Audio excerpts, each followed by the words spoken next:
ঘাস আবাদ করে এখন প্রায় 1000 টাকা প্রতিদিন পাই, মাসে 30,000 টাকা পাই। এখন আমার সংসার ভালো চলছে। ঘাস লাগে টাকা পয়সা ইনকাম করে 4 বিঘে জমি বন্ধক নিয়েছি, ঘর বাড়ি করছি। আমি এখন স্বাবলম্বী হয়েছি। আমার দেখা দেখি আমার এলাকার সবাই ঘাস আবাদ জন্য উৎসাহিত হয়েছে। এই ঘাস নিজেই বিক্রি করি, পাইকারি দেই, ব্যাপারী দেই। তারা আমি যখন বিক্রি করি তখন 10 টাকা মোটা বিক্রি করি, আর যারা পাইকারি নিয়ে 5 থেকে 6 টাকা করে দেয়। এভাবে আমি ঘাস বিক্রি করি। প্রথম আমি এই ঘাস বিক্রি করে 50টা আটি নিয়ে গেছিলাম। 50টা আটি আমি 500 টাকা বিক্রি করতাম। একটা আটির দাম 10 টাকা, 50টা নিয়ে গেছিলাম 500 টাকা আমাকে দিয়ে দিয়েছিল। তখন আমি চিন্তা করলাম এই ঘাসটা লাভজনক, অল্প ঘাসে আমি বেশি টাকা পেলাম, এত টাকা তো অন্য ফসলত আমি পাবো না। ওই জন্য আমি হিসেব নিকেশ করে দেখি এই ঘাস আবাদ করা লাভজনক। ধান পাট সব হিসেব করে দেখি ঘাসের সাথে পারে না, ঘাসটাই অল্প খরচ বেশি লাভ। সেই জন্য আমি অন্য আবাদ বাদ দিয়ে আমি ঘাসি আবাদ করি। আমি যখন এই 500 জমিতে ঘাস লাগাই তখন আমাকে এলাকার মানুষ জানায় এ পাগল পাগল কেন এ লাগাবে, এটা কি ঘাস না শাকসবজি নাকি, এটা কি ঘাস চিনতই না। তখন আমি মানুষকে বুঝাই, বলে এটা ঘাস, এটা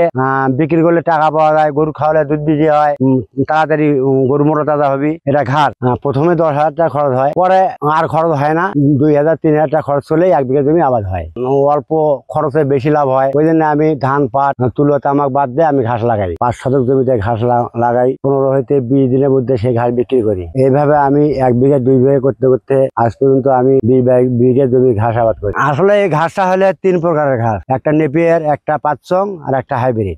নেপিয়ার সেটা শক্ত ঘাস, আর পাঁচচংটা একটু নরম, আর হাইব্রিডে সেটা হালকা, এটা বড় বেশি হয়। এই ঘাসটা গরুকে খাওয়ায়, মাছকে খাওয়ানো যায়, ছাগল ভেড়া খাওয়ানো যায়, গরু খাওয়ালে দুধ বৃদ্ধি হয়, মোটা তাজা হয়। এই ঘাসটা একবার লাগালে 3 বছর বিক্রি করা যায়। প্রথমে 10,000 টাকা খরচ হয়, দ্বিতীয় পর্যায়ে 2,000-3,000 টাকা খরচ হয়। সার দেওয়া আগে, পানি দেওয়া আগে, এটাই খরচ। আগে আমি ছেলে মেয়ের মুখে ভাত তুলে দিতে পারিনি। আমি এই ঘাস আবাদ করে ছেলে মেয়েদের লালন পালন করছি। বড় ছেলেকে কিছু লেখাপড়া করাছিলাম, তার মেজো ছেলেটাকে আমি আয় পাস করাছি, আর সেজোটাকে আমি আয় পাস করাছি, মেয়েটাকেও আমি আয় পাস করাছি। পরে মেয়েটাকে আমি বিয়ে দিছি। ছেলে 3 জন এই ঘাসের উপরে জড়িত। আর ছোট ছেলেটা আমাদের প্রাণী সম্পদ পল্লী চিকিৎসক। আমি এই ঘাস আবাদ করে সফলতা পেয়েছি, টাকা পয়সাও পাচ্ছি, অন্যের কাছে ধার দেনা করতে হয় না। আমি এখন বর্তমানে 20 হইতে 22 বিঘা জমি ঘাস আবাদ করি। 20 বিঘা জমিতে ঘাস আবাদ করি, এটা কিন্তু আমার একার নয়, আমার 3 ছেলে মেয়ে আমি সহ করি। তারা আলাদা আলাদা পৃথক, ওরা আবাদ করে ওরা নেয়, আর আমি আবাদ করে আমি নেই। এভাবে মিলেমিশে আমরা আবাদ করি। ছেলের জমি বেশি, আমার জমি কম।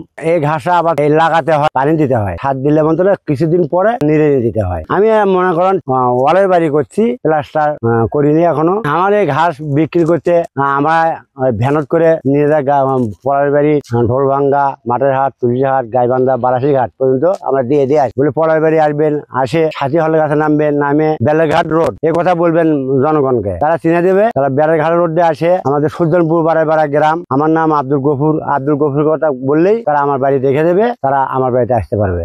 আমি আমার ভবিষ্যৎ আর কি আছে, সরকারের কাছে আবেদন, আমাকে যেন ভালো ভালো প্রশিক্ষণ দেয়, আমি যেন আরো উন্নত ধরনের ঘাস আবাদ করতে পারি। আমি এই ঘাস আবাদ করে প্রধানমন্ত্রী আমাকে পদক ছিল, সেটা ছিল 2017 সালে প্রধানমন্ত্রী আমার কৃষি পদক দিয়েছিল।